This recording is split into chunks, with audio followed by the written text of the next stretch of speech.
Et voilà. Parfait. Encore une histoire immortalisée dans l'encre. J'espère qu'elle aura autant de succès que les autres.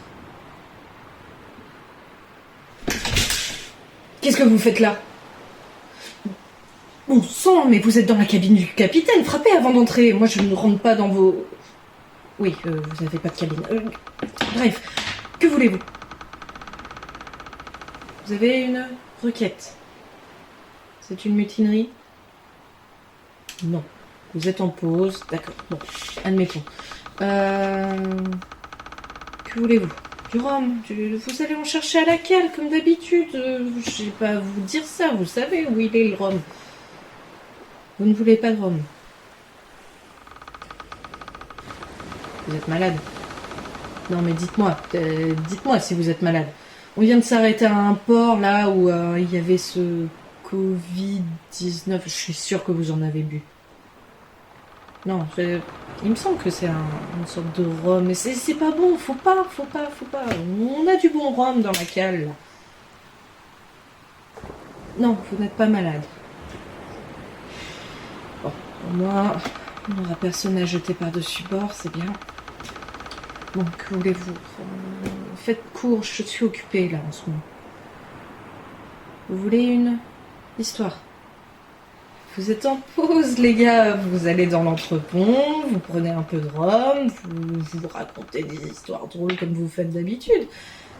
Et après, vous reprenez le boulot. Tout va bien.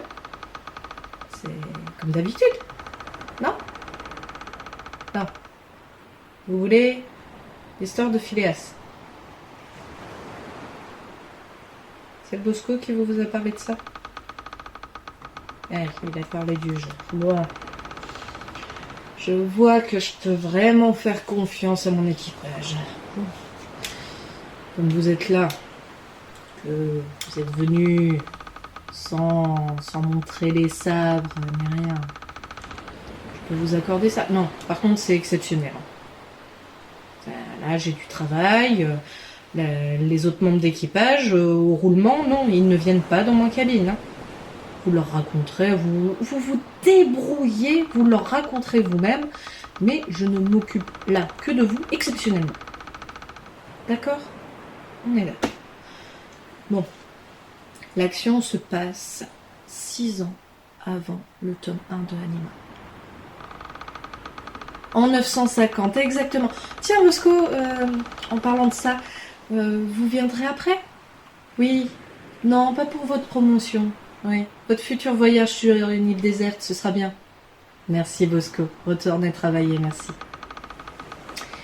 Donc, l'action se passe le 5e jour du 3e mois d'Éclisse, 950.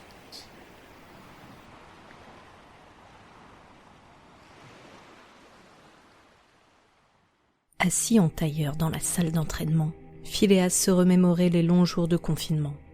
2 semaines qu'il n'était pas sorti du château, et à dire vrai, cela ne le changeait pas beaucoup de ses habitudes. Comme il passait le plus clair de son temps à manipuler les armes et à enseigner les rudiments du pouvoir à la jeune princesse, le haut conseiller n'avait guère le temps de s'ennuyer. Seuls les cours donnés aux élèves de la ville étaient suspendus, ainsi que les sorties en canidelle. Bloqués de toute façon au sol en cette période hivernale où le mien ne parvenait à atteindre leur doux pelage. Et cela, il pouvait largement s'en passer. D'autant plus que la probabilité de rencontrer le souffle était bien trop importante à l'heure actuelle pour risquer de mettre le nez dehors. Au milieu des mannequins de bois, le silence régnait, et le berçait telle une mère malhabile avec son rejeton. L'agitation et la colère tendaient à le déconcentrer, mais il conservait dans son apparence un calme digne, les mains sur ses genoux. Sa respiration animait son corps sculpté, le bombant et l'affaissant dans un rythme d'une régularité propre à sa personne. Les paupières closes, il passait par réflexe sa main dans ses cheveux argent, quand, subitement, une sensation désagréable lui parcourut l'échine. Ses dagues invoquées apparurent dans ses paumes et ses doigts se crispèrent sur elles. Il pivota dans un éclair verdoyant, reflet de l'aura de ses armes, et fixa la menace de ses yeux violets. Dans l'ombre de la salle, un homme le défiait. Seule sa grande épée orangée éclairait son visage orné de cicatrices. Ses yeux bleus glacés le déstabilisaient, comme le silence l'avait fait auparavant, mais il tint bon. Enfin un adversaire à sa mesure, songea-t-il en souriant. Ce mouvement de lèvres fit comprendre à son adversaire qu'il était prêt, et il lança son arme vers Phileas avant de s'élancer à sa rencontre.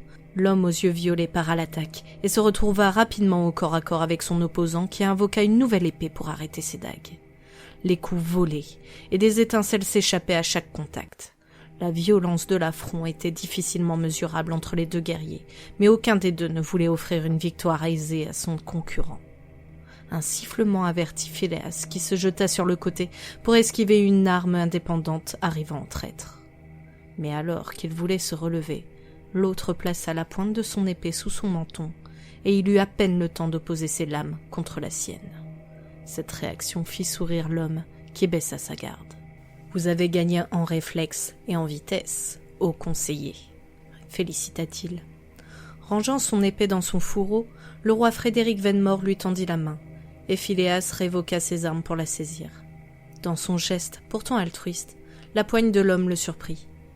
Il avait beau être plus petit et âgé que lui, sa force était déstabilisante pour quiconque osait le sous-estimer. « Je devrais vous emmener lors de nos expéditions dans les terres damnées », ajouta-t-il, les yeux brillants. Un frisson parcourut Phileas à cette simple pensée. Les terres damnées n'étaient pas un territoire où il souhaitait remettre les pieds. Il y avait vécu autrefois, alors qu'il n'était qu'un enfant, mais ses souvenirs étaient si troubles et glaçants qu'il n'osait imaginer la violence et les atrocités que recelait cet endroit.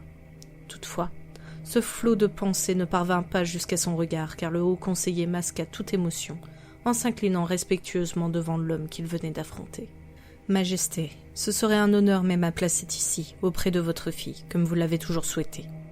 Ce rôle me tient à cœur et je ne voudrais pas qu'Artémis devienne une princesse de second rang à cause d'un quelconque manquement de ma part. Ce n'est pas de votre côté qu'il y a un manque de rigueur, mais du sien, répondit-il dans une grimace. D'ailleurs, il me semble qu'il est temps de lui faire réviser ses leçons. J'y vais de ce pas, Majesté. L'adrénaline du combat encore présente dans ses veines, Phileas s'inclina de nouveau devant le roi, avant de se diriger vers l'escalier en colimaçon, d'un pas rapide. « Une dernière chose, ô conseiller !» Fébrile d'être de nouveau interpellé, il se retourna tout en prenant une grande inspiration.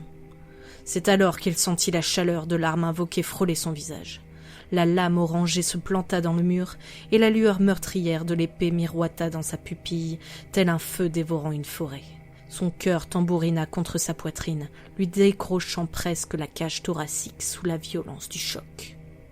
Ses dagues étaient apparues, une seconde trop tard cette fois. Frédéric Venmore soupira avant de claquer des doigts pour faire disparaître ce qui avait manqué de le tuer. Gardez toujours un œil sur les personnes auxquelles vous tournez le dos, ajouta-t-il simplement. Il n'y a pas que le souffle qui peut vous tuer. À cet instant, la luminosité dans la pièce tressaillit. La flamme des torches dansa anormalement. Les tremblements qui agitaient le haut conseiller cessèrent immédiatement et une vague étrange le parcourut, tandis qu'un sourire satisfait apparaissait sur le visage du roi. Enfin le voilà, il était temps. Phileas pressentait sa venue depuis quelque temps, et là, depuis que cette sensation désagréable l'animait, il ne pouvait nier son arrivée. L'homme couronné posa sa main sur son épaule, et les dagues du haut conseiller se corrompirent pour virer vers l'oranger, avant de disparaître d'entre ses doigts. « Vous savez ce que vous avez à faire, Phileas, » lui murmura-t-il, menaçant. « Je vous laisse accomplir votre devoir. »« À vos ordres, Majesté. » Son départ le soulagea directement. La puissance de Frédéric Venmore était si effrayante qu'il demeurait l'une des plus grandes menaces du territoire. Heureusement pour Phileas qu'il était de son côté, car sinon, l'issue de leur joute aurait pu être très différente. Finalement, le souffle ou le souverain de Malargéville semblait aussi dangereux que l'autre. Un détail près, le roi, lui, était mortel. J'espère que cette histoire vous a plu, cher équipage. Oui. Je vois que ça vous a plu. Et maintenant, on retourne travailler ? Ce serait bien, merci. Allez, filez.